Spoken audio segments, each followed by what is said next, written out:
ఈ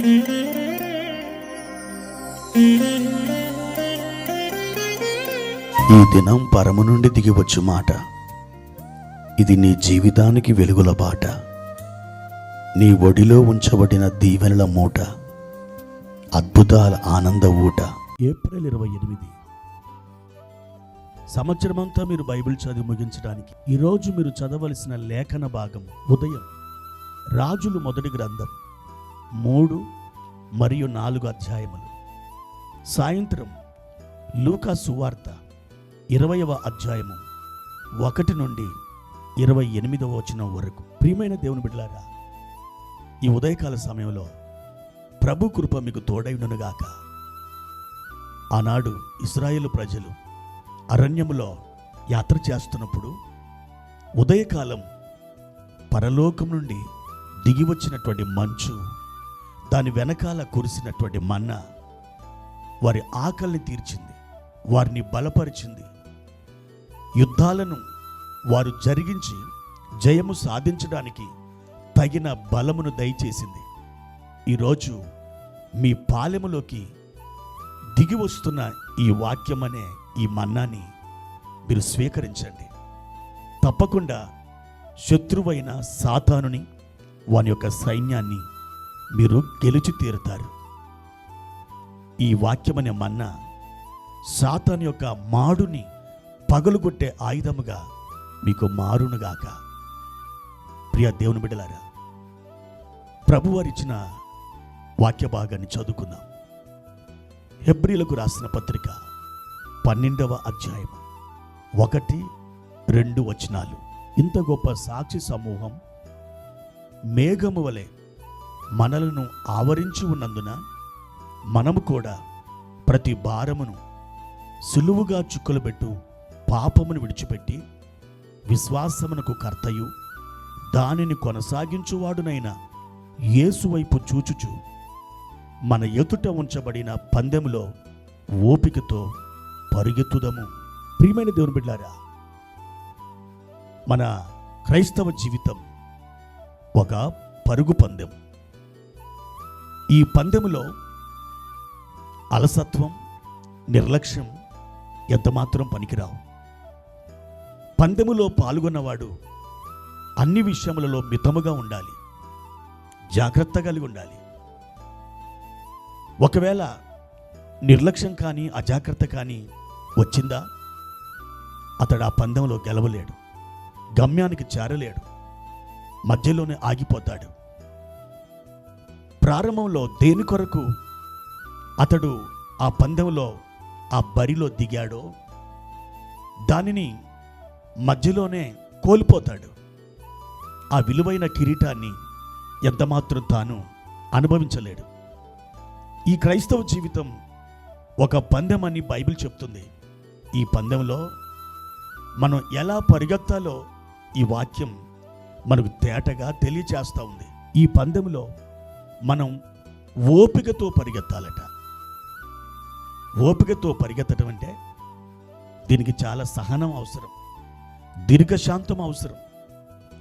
అంత మాత్రమే కాదు, ఈ పందెంలో మనం ఓపికతో పరిగెత్తి మనం అనుకున్న ఆ గమ్యానికి చేరాలంటే ఇంకొక ప్రాముఖ్యమైన పని కూడా ఉంది. ఆ పని ఏమిటంటే విశ్వాసమునకు కర్తయు దానిని కొనసాగించువాడునైనా యేసు వైపు చూడాలి. అది మనం చేయవలసిన పని. ప్రియమైన దేవుని బిడ్డలారా, ఇక్కడ మన ప్రభు గురించి వాక్యం చెప్తున్న మాట చాలా అద్భుతంగా ఉంది.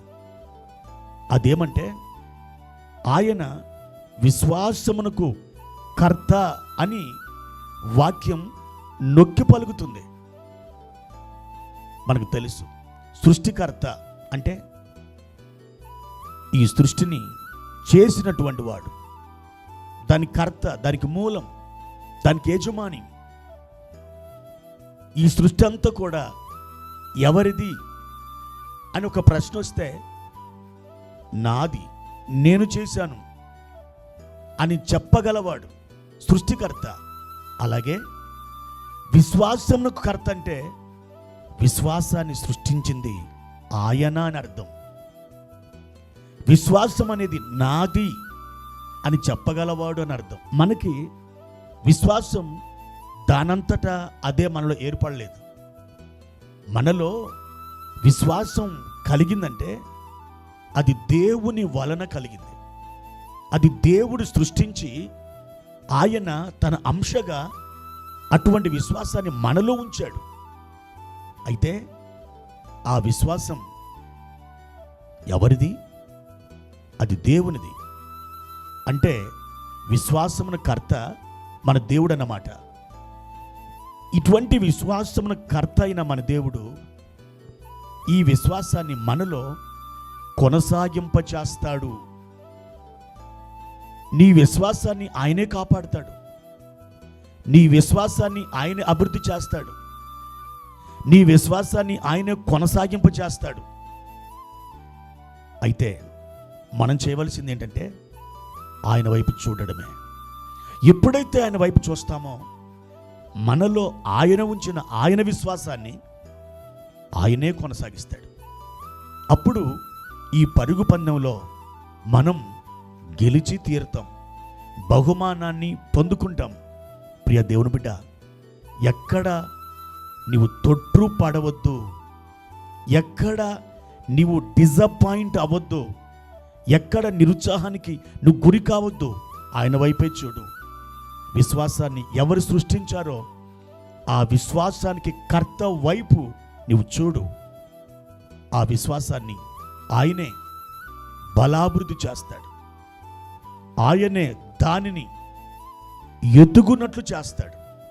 అప్పుడు నీ విశ్వాసమే నీలో ఒక చిన్న యేసుగా మారి, చిన్న ప్రభువుగా మారి బలమైన కార్యాలు నీవు జరిగించడానికి అది నీలో రూపాంతరం పొందుతుంది. కాబట్టి నా ప్రియమైన దేవుని బిడ్డలారా, ప్రభునందు నిరీక్షణ కలిగి ముందుకు సాగి వెళ్ళండి.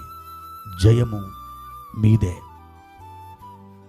ప్రార్థన. పరిశుద్ధుడైన తండ్రి, ప్రేమ కలిగిన దేవా, మీ ఘనమైన నామానికి వందనాలు. విశ్వాసమునకు కర్తయు దాన్ని కొనసాగించువాడనైనా యేసయ్యా, మీ వైపు మేము చూస్తున్నాం. మీరు మాలో సృష్టించిన మీ యొక్క విశ్వాసం ఎన్నడూ చేజేతులా మేము జార విడుచుకోకుండా అట్టి విశ్వాసాన్ని మేము పట్టుకొని ఆ విశ్వాసాన్ని అభివృద్ధి చేసుకోవడానికి ఎల్లవేళలా మీ తట్టు చూడడానికి మాకు సహాయం చేయండి. మీరే ఘనత, మహిమ, ప్రభావాలు పొందండి. బలమైన కార్యాలు ఇట్టి విశ్వాసం ద్వారా జరిగించండి. యేసుక్రీస్తు నామములో ఈ ప్రార్థన అడుగుచున్నాను తండ్రి. ఆమెన్.